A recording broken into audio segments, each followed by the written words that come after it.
Auzubillahiminash-shaytanir-rajeem. Bismillahir-rahmanir-rahim. Assalamu alaikum and welcome to the MD Pharma lecture series. This is MD Lashari from Faculty of Pharmacy, University of Sindh. Today's lecture we are going to discuss about one of the important topic, pediatric dose calculation, child dose calculation. आज का lecture बहुत ही interested होने वाला है, बहुत ही informative होने वाला है। आज हम पढ़ने वाले हैं जो छोटे बच्चे होते हैं तो उसका डोज जो होता है वो कैसे कैलकुलेट किया जाता है। जब हम फार्मास्यूटिकल प्रैक्टिस हॉस्पिटल्स में जाते हैं तो काफ़ी क्वेश्चंस पूछे जाते हैं पीडियाट्रिक डोज कैलकुलेशन से रिलेटेड।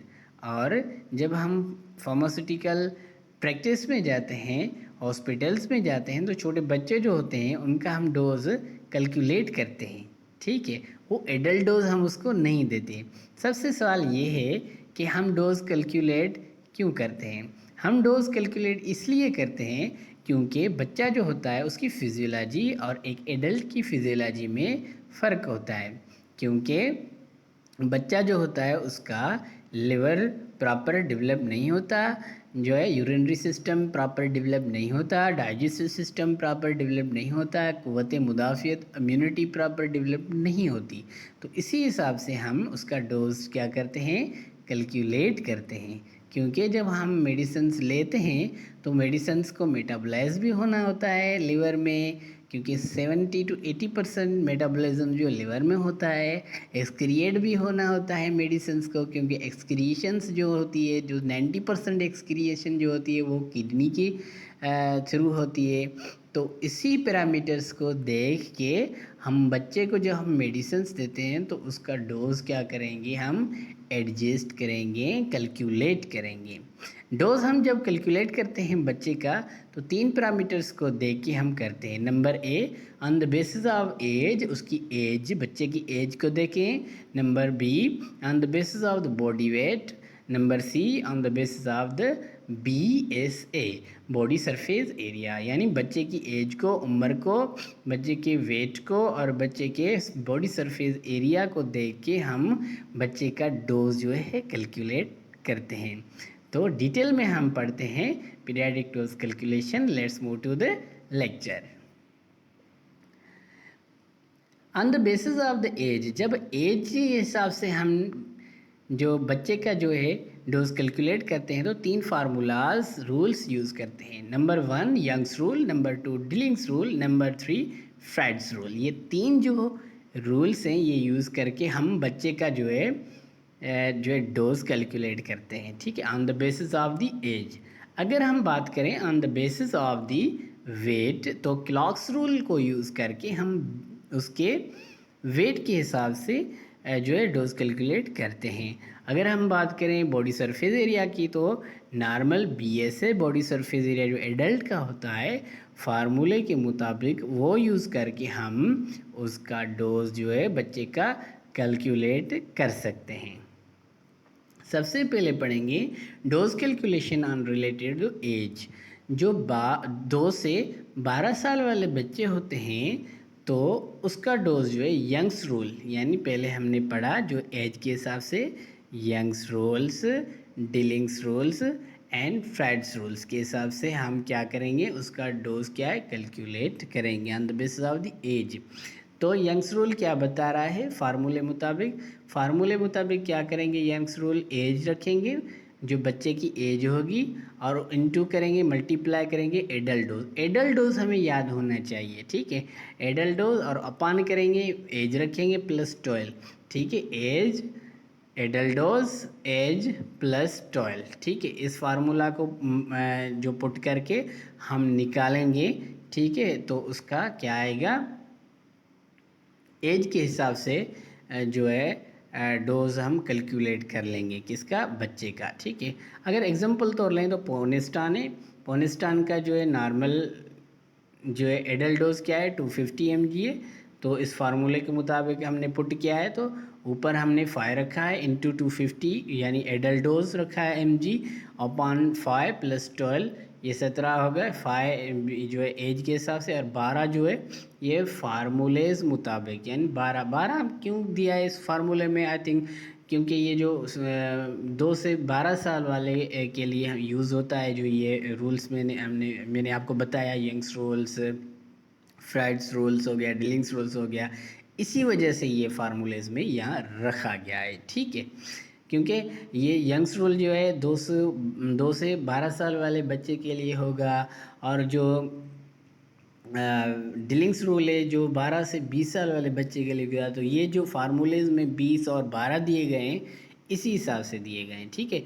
अगर हमने ये फार्मूला पुट किया, ठीक है, तो ये जवाब हमारे पास आया 73.5 mg, यानी ये जो है 5 साल वाला बच्चा है उसको 250 mg पोनिस्टान नहीं देंगे, 73.5 mg देंगे, ठीक है। डोज कैलकुलेट करके तो उसका जवाब क्या आया 73.5। अगर हम बात करें डिलिंग्स रूल की, तो डिलिंग्स रूल्स का फार्मूले मुताबिक जैसे कि एज इन ईयर, ठीक है, इंटू मल्टीप्लाई करेंगे एडल्ट डोज के साथ। एडल्ट डोज हमें एडल्ट याद होना चाहिए, और अपान करेंगे 20 के हिसाब से रखेंगे। तो ये डिलिंग्स रूल्स के मुताबिक जो है कोई भी अगर एग्जाम्पल तौर हम लेंगे तो उसका जो है अकॉर्डिंग टू फार्मूला उसका जो है जवाब निकल आएगा। पोनिस्टान का अगर एग्जाम्पल दें तो सॉरी पेनाडोला 500 mg का है हमारे पास पेनाडोल, ठीक है। तो फार्मूले मुताबिक अगर पुट करें तो 15 साल एज है किसकी, बच्चे की, और इंटू 500 mg जो है इसका एडल्ट डोज है, और डिवाइड करेंगे 20 से, तो ये जवाब है 375 इसका जवाब आया, ठीक है। 375 mg BD के हिसाब से हम दे सकते हैं। नाउ फ्राइड्स रूल जो होता है वो 1 साल से कम वाले जो बच्चे होते हैं, इन्फेंट होते हैं, उसके लिए यूज़ होता है, ठीक है। तो फार्मूला क्या होता है, एज इन मंथ, ईयर में नहीं लेंगे, मंथ में एज लेंगे, ठीक है, इनटू करेंगे एडल्ट डोज के हिसाब से और डिवाइड करेंगे 150 से, तो ये जवाब आ जाएगा, ठीक है। अगर हम एग्जांपल लें ऑगमेंटन का एडल्ट डोज 625 हमारे पास, ठीक है। तो एज क्या है, एज 1 मंथ का एक बच्चा है, ठीक है, और एडल्ट डोज हमारे पास ये 625, और अकॉर्डिंग टू फार्मूला 155 नीचे रखेंगे, ठीक है। इसको कैलकुलेट करेंगे, जवाब आएगा 4 mg BD के हिसाब से हम दे सकते हैं। यानी 1 मंथ वाला जो बच्चा है उसको 625 mg नहीं देंगे, उसको जो कैलकुलेट करके फार्मूले के मुताबिक अकॉर्डिंग टू फ्राइड्स रूल के मुताबिक 4 mg देंगे, ठीक है। Now dose calculation on related to the body weight के हिसाब से क्लार्क्स रूल जो है हम यूज़ करेंगे। चाइल्ड डोज बॉडी वेट इन LB, यानी जो बॉन्ड जो होता है उसके हिसाब से हम यूज़ करेंगे, ठीक है। एडल्ट डोज लेंगे, ठीक है, अपॉन 150, ठीक है, 150 फार्मूले मुताबिक हम रखेंगे। तो अगर एग्जांपल लें तो फ्लेजल, ठीक है, फ्लेजल 400 mg का आता है, 46 जो है वेट है बच्चे का, ठीक है, इनटू एडल्ट डोज हमारे पास 400 mg का फ्लेजल है, ठीक है, 400 mg के हिसाब से, और 150 फार्मूले के मुताबिक ये निकालेंगे तो इसका जवाब आएगा 122 mg, ठीक है, अकॉर्डिंग टू क्लार्क्स रूल मुताबिक जो बॉडी वेट के हिसाब से हम ये इसका आंसर निकालेंगे। एडल्ट डोज हमारे पास 4 mg फ्लेजल है, ठीक है, वेट LB यानी बॉन्ड्स में 46 से, ठीक है, और फार्मूले मुताबिक 150 लगाएंगे तो जवाब हमारे पास 122 आएगा। Now dose related to the body surface area BSA, body surface area के मुताबिक जो फार्मूला बता रहा है, BSA चाइल्ड जो बच्चे का जो बॉडी सरफेस आएगा उसको ऊपर रखेंगे, ठीक है, और मल्टीप्लाई करेंगे एडल्ट डोज जो होगा उसके साथ, और नीचे जो है डिवाइड करेंगे किसके साथ, एडल्ट BSA के साथ, body surface area of the adult, ठीक है। जो नॉर्मल होता है 1.73 m² जो होता है उसके हिसाब से हम रखेंगे। तो अगर हम पुट करें तो ये हमारे पास जो है 1.23 जो है ये चाइल्ड सरफेस एरिया है, ठीक है, बच्चे का जो है सरफेस एरिया है, और इनटू करेंगे 500 mg, क्योंकि हम यूज़ कर रहे हैं एग्जांपल में वेलोसिफ का कैप्सूल जो है 500 mg का है, ठीक है, वो यूज़ करके हम ये इसका जवाब निकाल रहे हैं। 1.23 जो है चाइल्ड का सरफेस एरिया है, ठीक है, इनटू करेंगे 500 mg ये डल्ट डोज है, कैप्सूल है, ठीक है। और अपान करेंगे 1.73 एम स्क्वायर जो है ये एडल्ट सरफेस एरिया है, बॉडी सरफेस एरिया, ठीक है। तो जवाब हमारे पास आ गया 355 एम जी। 500 एम जी नहीं देंगे वैल्यू, सिर्फ 355 according to body surface area के हिसाब से हम जो फार्मूला यूज़ करके हम जो निकालेंगे 355 mg देंगे, ठीक है। 500 mg नहीं देंगे, ठीक है।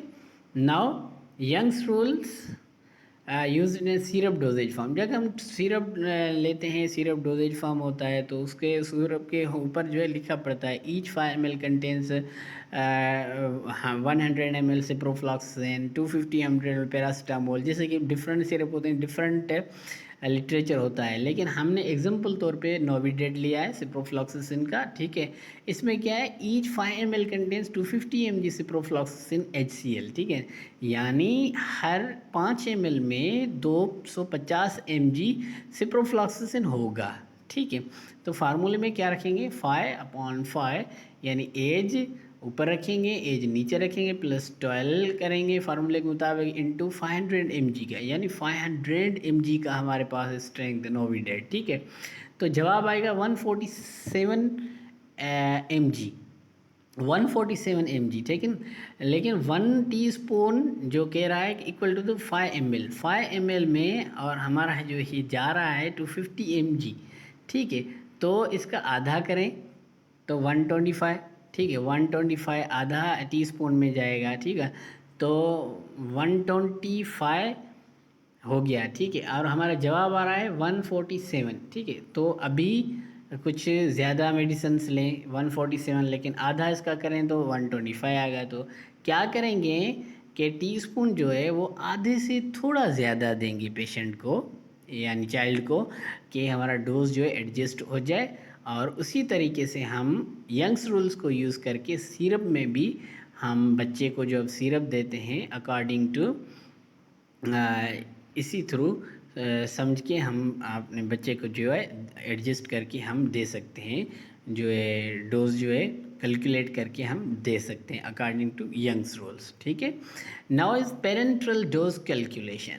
पेरेंट्रल डोज में क्या है, इंजेक्शन का अगर लें तो हमारे पास जो है एग्जाम्पल वोल्ट्रॉल है, ठीक है। वोल्ट्रॉल 75 mg पर 3 ml का एक जो है एम्प्यूल आता है।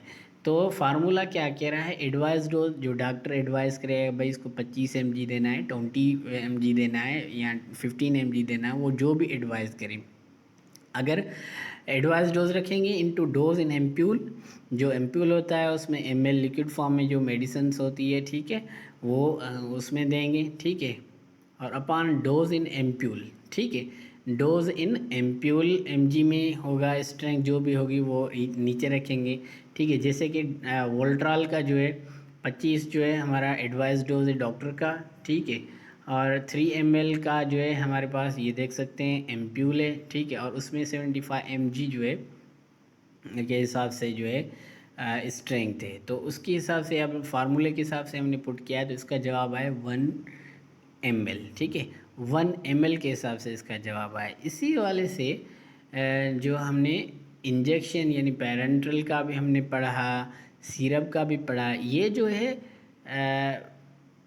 ये सिरप में भी अगर सिरप लें, सस्पेंशन लें या इमल्जन लें तो ये लिटरेचर होगा, ये सिरप के लिए भी यूज़ होगा, इमल्जन के लिए भी यूज़ होगा और सस्पेंशन के लिए भी यूज़ होगा, ठीक है।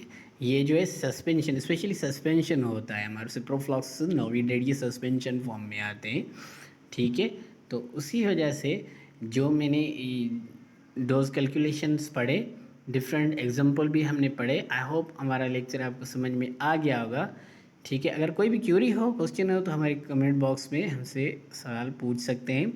सो अल्लाह हाफिज़, टिल देन।